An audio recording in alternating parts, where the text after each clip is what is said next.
Mahmood Achakzai senior سیاستدان اور senior parliamentarian ہے۔ جمہوریت کی کئی بہاریں اور آمریت کی کئی خزائیں دیکھ چکے۔ کہتے رہ گئے کہ جمہوریت کو ہر وقت خطرہ ہوتا ہے۔ ایک دوسرے کو تانے نہ دیں کہ تماچا پڑا ہے، ادارے کو باعزت کیسے بنانا یہ سوچیں۔ مگر متحدہ اپوزیشن اجلاس میں طے شدہ لائحہ عمل کے مطابق شاہ محمود قریشی پارلیمنٹ کے مشترکہ اجلاس کے اوپننگ خطاب میں حکومت کو سنگین غداری مقدمہ کی ملزم جنرل ریٹائرڈ پرویز مشرف کے بیرون ملک جانے کی اجازت کے طعنے کا تماچا مار کر پارلیمنٹ میں لفاظی تماچا کبڈی کا آغاز کر چکے تھے۔ تانوں کے تماچے اپوزیشن لیڈر سید خورشید شاہ نے بھی خوب چلائے، تاہم جواب میں وزیر داخلہ چوہے نثار علی خان نے ایسے حقائق کے تماچے چلائے کہ خورشید شاہ اور اعتزاز حسن کے چہرے پہلے سرخ اور پھر سیاہی مائل ہو گئے اور زبان گنگ کے پھر جواب بھی نہ بن پایا۔ پارلیمنٹ کے مشترکہ اجلاس کو پہلے دن حکومت اور اپوزیشن نے ایسے ہی تماچا کبڈی بنا ڈالا جیسے گزشتہ روز منڈی بہاؤالدین میں کبڈی کا تماچا ورژن سامنے آیا، اور جو زیادہ تماچے لگا گیا جیت اس کی۔ باقی رہ گئی قانون سازی۔ اس کا فیصلہ تو پارلیمنٹ کے مشترکہ اجلاس سے پہلے ہی حکومت اور اپوزیشن کی 4.5 گھنٹے کی بیٹھک میں ہو چکا تھا، جس میں طے پا چکا تھا کہ پہلے روز گیس چوری اور گیس سے متعلقہ دیگر جرائم پر قانون سازی ہوگی، دوسرے اور تیسرے روز باقی قانون سازی کی جائے گی، اپوزیشن کے مسودہ قوانین کی منظوری ہوگی، پھر پی آئی اے کا بل حکومت لائے گی۔ تاہم اپوزیشن کا اصرار ہے کہ پی آئی اے کی نجکاری کا معاملہ پہلے مشترکہ مفادات کونسل میں دوبارہ لانا چاہیے۔ حالانکہ گزشتہ پی پی حکومت میں ہی ایک بار مشترکہ مفادات کونسل پی آئی اے کی نجکاری منظوری کروا چکی ہے۔ تاہم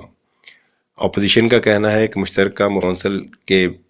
منظوری کے بعد مخصوص مدت میں چونکہ نجکاری نہیں ہوئی، اس لیے معاملے کو مشترکہ مفادات کونسل میں دوبارہ لے جانا ضروری ہے۔ پارلیمنٹ کے مشترکہ اجلاس شروع ہونے سے پہلے اپوزیشن جماعتوں کے مشترکہ اجلاس میں مسودہ قانون سے زیادہ حزب اختلاف کو سنگین غداری مقدمہ کے ملزم سابق فوجی سربراہ جنرل ریٹائرڈ پرویز مشرف کی بیرون ملک روانگی کو لے کر سیاسی پوائنٹ سکورنگ کرنا مقصود ٹھہرا کہ قانون سازی پر تو حکومت سے معاملہ طے ہو ہی چکا تھا، مگر اپوزیشن کی سیاسی پوائنٹ سکورنگ کا خواب بھی شرمندہ تعبیر نہ ہو سکا۔ تاہم متحدہ قومی موومنٹ اپنے کارکنان کے لاپتہ اور وفاداری تبدیل کرانے کا معاملہ اٹھانے میں کامیاب رہی۔ پارلیمنٹ کا مشترکہ اجلاس بلائے جانے کے حوالے سے اپوزیشن عام تاثر دینے کی کوشش کرتی رہی تھی کہ حکومت پی آئی اے کو بیچنا چاہتی ہے، سینٹ سے نجکاری کا بل کیونکہ منظور نہیں کروا سکے اس لیے حکومت نے پارلیمنٹ کا مشترکہ اجلاس بلایا۔ حالانکہ ایسا نہیں تھا۔ اصل بات یہ نکلی کہ اپوزیشن کے اپنے مسودہ قانون جو سینٹ سے منظور ہوئے تھے اور قومی اسمبلی میں 90 دن کی مقررہ میعاد گزرنے تک حکومت زیر غور نہیں لائی تھی، جس پر چیئرمین سینٹ نے صدر مملکت کو پارلیمنٹ کا مشترکہ اجلاس بلانے کی رولنگ دی، اور پھر حکومت اور اپوزیشن نے پارلیمنٹ کا مشترکہ اجلاس قانون سازی کے لیے بلانے پر اتفاق کیا۔ پی ٹی آئی کے پارلیمانی لیڈر شاہ محمود قریشی نے پارلیمنٹ کے مشترکہ اجلاس میں کی اوپننگ کرتے ہوئے ایسا ہی غلط اثر کام کرنے کی کوشش کی جیسے یہ پارلیمنٹ کی تاریخ میں پہلی بار ہوا ہو کہ سینٹ اور قومی اسمبلی میں قانون سازی پر ٹکراؤ کی کیفیت پیدا ہوئی اور پارلیمنٹ کا مشترکہ اجلاس بلانا پڑا ہوا ہے۔ ایسا پہلے بھی 3 بار ہوا تھا، 2 بار ذوالفقار علی بھٹو کے دور میں اور 1 بار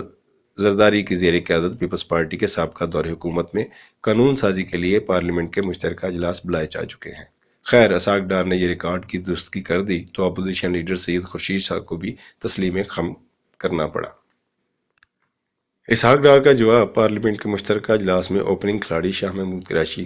کو تانا اور تمانچے کا پہلا حکومتی جواب تھا، مگر اپوزیشن لیڈر سید خورشید شاہ اس سے بھی سمجھ نہ سکے کہ حکومت بھرپور تیاری سے آئی ہے، اور انہوں نے کمال ہوشیاری سے اپنے 5 سالہ حکومت کے کمزور ہونے کے پرانے جواز کا سہارا لے کر شیروں کو حکومت میں ہاتھی کی پتلی گلی سے نکل جانے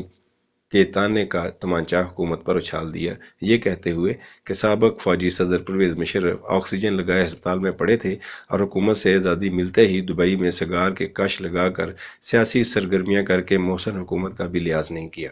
اپوزیشن لیڈر نے وزیر اعظم نواز شریف اور وزیر داخلہ کی ماضی میں تقاریر کا حوالہ دیتے ہوئے تانوں کے تمانچے لگائے تو چودھری نثار کا ضبط بھی جواب دے گیا۔ پھر کیا تھا؟ چودھری نثار نے بینظیر بھٹو قتل سے لے کر 5 سالہ دور حکومت میں پیپلز پارٹی کا اپنے مفادات میں ریٹائرڈ جنرل پرویز مشرف سے این آر او کی وجہ سے رعایتیں دینے کا طرز عمل نہ قرار دیتے ہوئے انکشاف کیا کہ جب بینظیر بھٹو کا قتل ہوا تو اسمبلیوں کی مدت ختم ہونے میں محض 3 ماہ باقی تھے، اور پوری اپوزیشن، عمران خان، اچکزئی، متحدہ مجلس عمل سمیت سب اس بات پر متفق تھے کہ بینظیر بھٹو کا قتل ایک ایسا سانحہ ہے کہ اب کوئی اسمبلی میں نہیں جائے گا، سب مستعفی ہو جائیں گے۔ مگر پیپلز پارٹی اس وقت ایک طرف کھڑی تالیاں بجاتی رہی کیونکہ ان کا جنرل پرویز مشرف سے این آر او ہو چکا تھا۔ وزیر داخلہ کے تانا تھپڑوں سے پیپلز پارٹی کے قومی اسمبلی اور سینٹ میں اپوزیشن لیڈران خورشید شاہ اور اعتزاز احسن کے چہرے سرخ ہو گئے، مگر چودھری نثار نے اپنے تانوں کے تمانچے نہ روکے، سوال پہ سوال اٹھاتے رہے کہ بینظیر بھٹو کے ایف آئی آر میں جنرل ریٹائرڈ پرویز مشرف کے نامزد ہونے پر بھی پیپلز پارٹی نے کوئی اقدام نہیں اٹھایا۔ مسلم لیگ نون کی حکومت نے غداری کیس بھی بنایا، 2.5 سال تک ای سی ایل میں بھی نام ڈالے رکھا۔ سندھ ہائی کورٹ کی طرف سے پرویز مشرف کا نام ای سی ایل سے نکالنے کا فیصلہ آنے کے بعد بھی ایف آئی اے کی سفارش پر ان کے بیرون ملک جانے پر 1.5 سال تک پابندی رکھی۔ پیپلز پارٹی اپنے ورکروں کو کیا جواب دے گی کہ پرویز مشرف کے خلاف ان کی حکومت نے کیوں کچھ نہیں کیا؟ پیپلز پارٹی کے اپوزیشن لیڈران کے چہرے سرخ سے سیاہ اور زبانیں گونگ ہو چکی تھیں۔ چودھری نثار کے تانوں کے تماچے رکے تو opposition leader Saint Aitzaz Ahsan صرف یہی کہہ پائے کہ عدالت کا شارٹ آرڈر پر دیں۔ جواب میں چودھری نثار نے تابڑ توڑ جواب دے دیا کہ آپ وکیل ہیں، اس پر بحث رکھ لیں، ساری بات کلیئر کر دوں گا۔ پھر اپوزیشن گنگ ہو کر رہ گئی اور اسپیکر کو بھی اندازہ ہو گیا کہ اب گیس چوری اور متعلقہ جرائم کا بل منظوری کا عمل شروع کر دیا جائے۔ پارلیمنٹ کا مشترکہ اجلاس منگل کو دیگر بلوں کی منظوری دے گا، مگر اپوزیشن منگل کو نیا لائحہ عمل کے ساتھ ایوان میں آئے گی۔ یقین واثق ہے کہ تانوں کے تماچوں کا کھیل منگل کو بھی جاری رہے گا۔